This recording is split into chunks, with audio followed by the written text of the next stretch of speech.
pas du président de la République.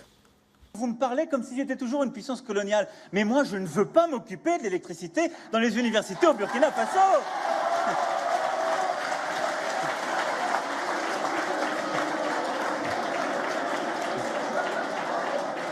C'est le travail du président.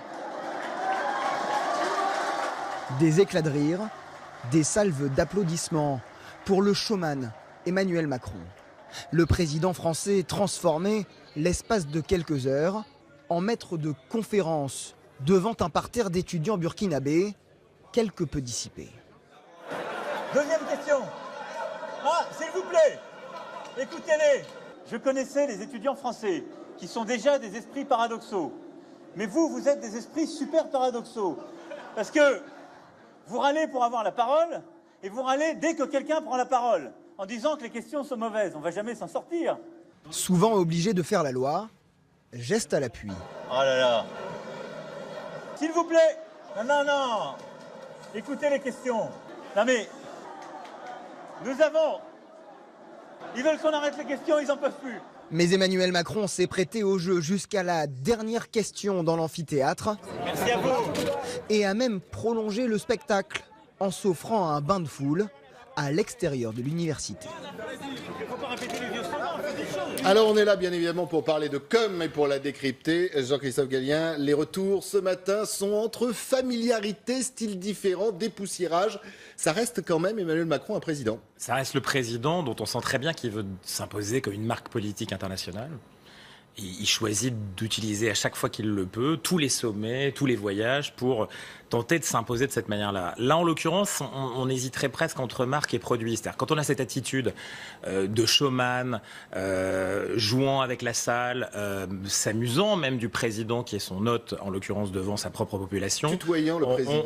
On est plutôt dans le produit. On est plutôt dans le produit que dans la marque. C'est-à-dire qu'il a un risque là, à la fois d'être effectivement perçu comme le type super sympa que les étudiants africains à travers l'Afrique, ça circule très vite et on sent qu'ils recherchent là aussi quelque part des images qui vont circuler à la veille d'un sommet diplomatique, géopolitique très important. Europe-Afrique face à la Chine. Il marque son territoire, dites-vous. Mais il marque son territoire personnel. Je pense que là, en l'occurrence, il est tout le temps en train d'essayer, entre la sonalité de Poutine à Versailles et ces moments-là qui sont, encore une fois, d'une familiarité effectivement incroyable. C'est la diplomatie du rire, c'est la diplomatie de la familiarité, c'est la diplomatie de la proximité avec des populations extrêmement jeunes.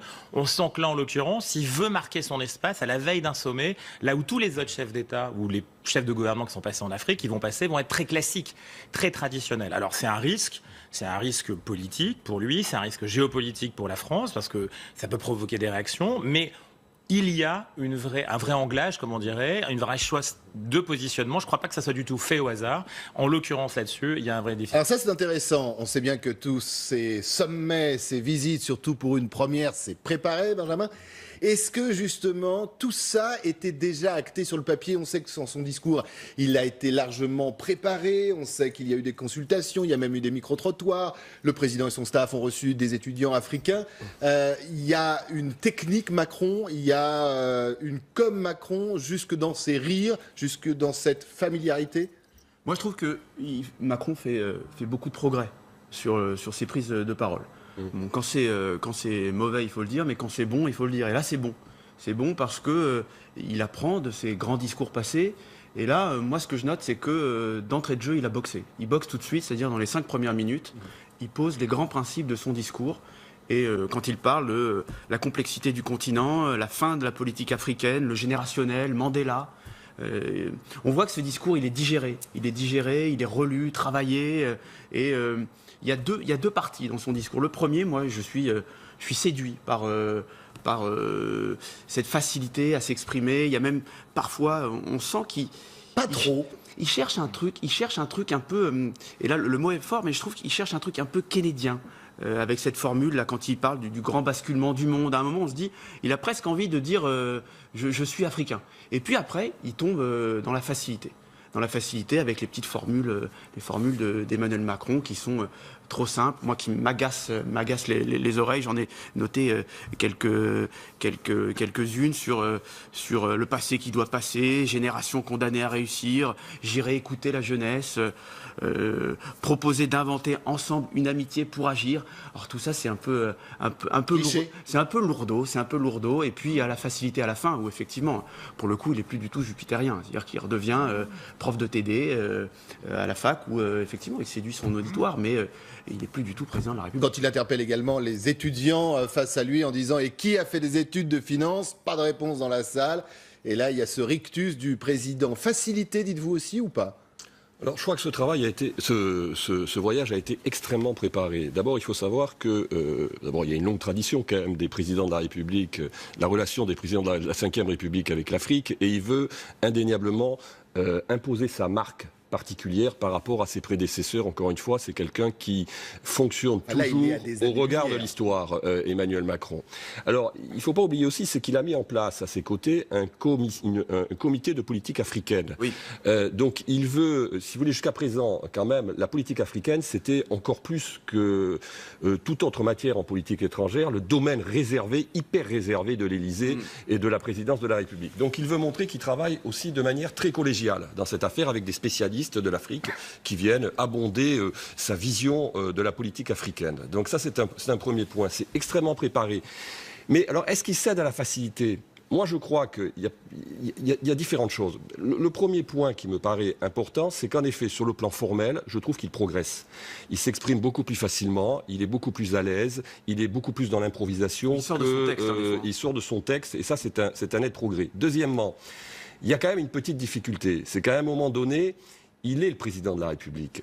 Et le président de la République, il doit aussi obéir à un certain nombre de codes, respecter un certain nombre de principes dans l'expression politique qui est la sienne. Et qu'on le veuille ou non, la façon dont il va traiter à un moment donné le président du Burkina Faso peut poser problème. Parce que même sur le ton du potache, sur le ton de l'humour, il y a quelque part, malgré tout, dans la façon dont il s'exprime, il le tutoie. Et quand il lui dit, il va s'occuper de la climatisation, qu'on le veuille ou non, inconsciemment, il y a un relent de post-colonialisme qui peut être interprété en tout cas de la sorte. Dans un discours anti-paternaliste, quand on dit je ne suis pas l'ancienne puissance coloniale et en même temps on a ce réflexe-là, il y a quelque chose de paradoxal. Alors si vous permettez, justement, pour aller, et je vous laisse après la parole, cher Alberto, écoutez, c'était Nicolas B ce matin justement qui juge, et c'est la première réaction, ces déclarations et peut-être cette légèreté entre guillemets dont vous parlez du président.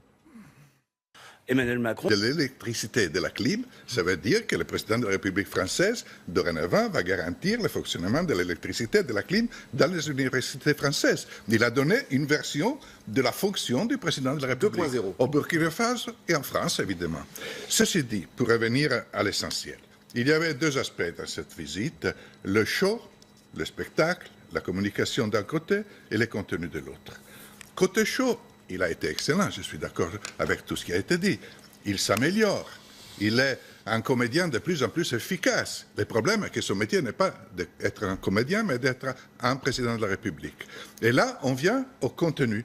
Le contenu de ce voyage. Le contenu du voyage parallèle du chef du gouvernement italien, Gentiloni, en Afrique, qui a vu surtout les chefs d'État plus que des meetings des universités de la même façon.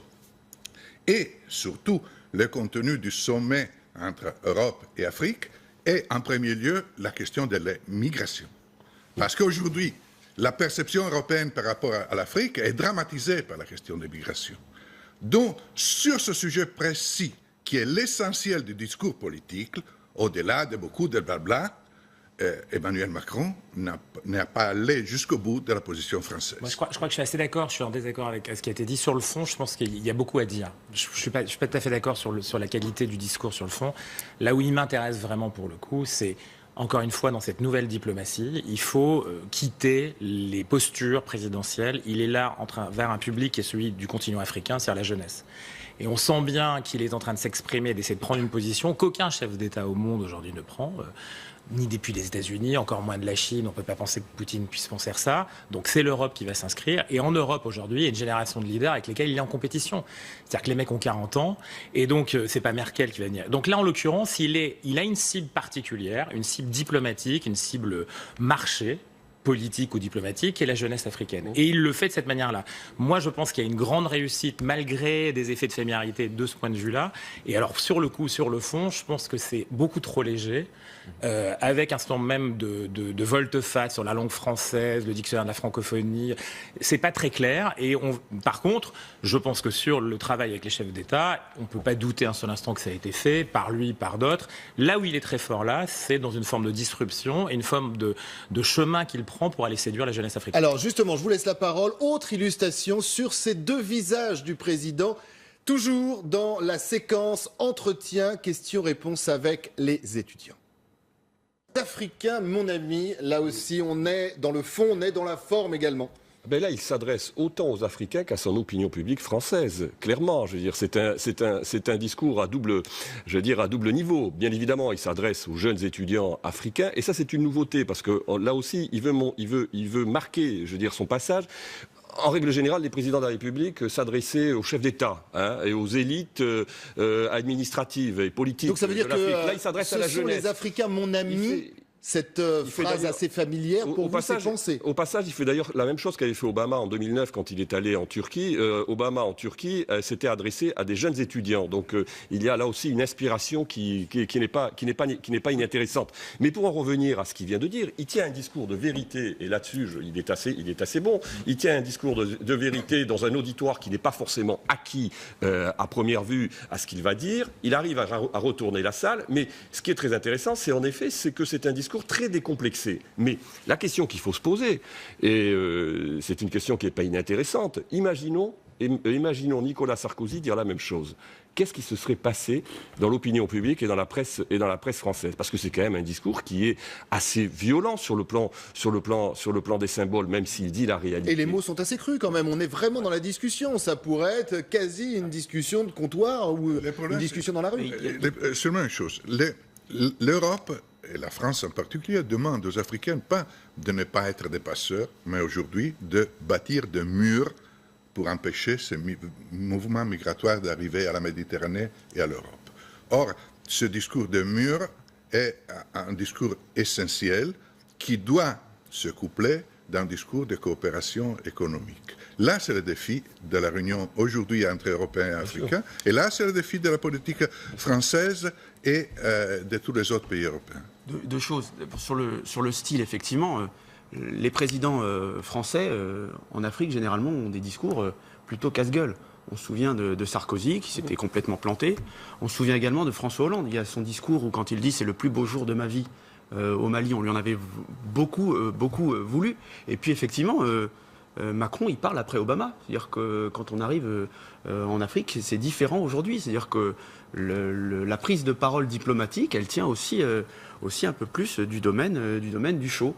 Et là-dessus, il réussit. Mais on passe aussi sous silence 2 points dans son discours que moi j'ai notés, qui sont particulièrement lyriques, bien écrits, notamment sa séquence sur « Ne laissez jamais », quand il parle sur le religieux, pendant 5 minutes, il fait une très belle sortie sur l'intégrisme religieux, où on voit qu'il a progressé sur ce sujet-là. Et puis il y a cette deuxième partie sur la femme africaine. Autant Sarkozy avait parlé de l'homme africain, Macron arrive. Ça lui avait été reproché, d'ailleurs. Mais Macron arrive en Afrique avec un discours très courageux sur la femme africaine. Oui, mais en même temps, ce qui est paradoxal, c'est qu'il dit « je ne suis pas l'ancienne puissance coloniale », et il a tout à fait raison sur ce qu'il dit, en tout cas sur la femme africaine, mais il y a quand même là aussi, il dit « je n'accepterai pas que l'on marie des filles de 13 ans ou de 14 ans ». Mais ça, c'est un discours qui est littéralement, j'allais dire, post-colonialiste, puisqu'il exprime une opinion personnelle vraiment, il y a des droits quand même internationaux de la femme. Je veux dire, il n'est pas dans quelque chose de... C'est pas complètement fou de vouloir qu'on ne marie pas des femmes de 13 ans. Moi, je crois que sur la forme, encore une fois, là, il a un verbe, il a une attitude qui, d'ailleurs, se traduit dans les questions-réponses extrêmement marketées. C'est-à-dire que, pour le coup, il est en phase avec un public qui est son principal marché. Le marché de la jeunesse africaine, tout en parlant d'ailleurs au chef d'État, quand il dit en gros les Africains, ceux qui dealent, ceux qui trafiquent, c'est parce que vous aussi vous êtes capable de faire la police chez vous, en gros pas de vous organiser, de faire. Il donne quand même des leçons. Voilà, il donne des leçons. Il a un discours indirect au chef d'État et je pense que là ça renouvelle complètement. Et sur Obama, il est beaucoup moins saint Obama. C'est-à-dire qu'Obama arrivait avec une corde, c'est quelqu'un qui se présentait presque avec une forme religieuse quasiment en Afrique, qui para-religieuse. Là en l'occurrence lui il est très concret. Il est au milieu de la foule et il parle. Et moi je trouve que c'est sur le fond, je suis un peu déçu. Sur la forme, encore une fois, je pense que c'est extrêmement performant. On reviendra effectivement sur cette tournée, puisqu'il y a le forum cet après-midi avec le président. Quant à Barack Obama, tiens, petite information, il sera reçu à déjeuner par le président français à l'Élysée et ce sera samedi. Pendant ce temps-là,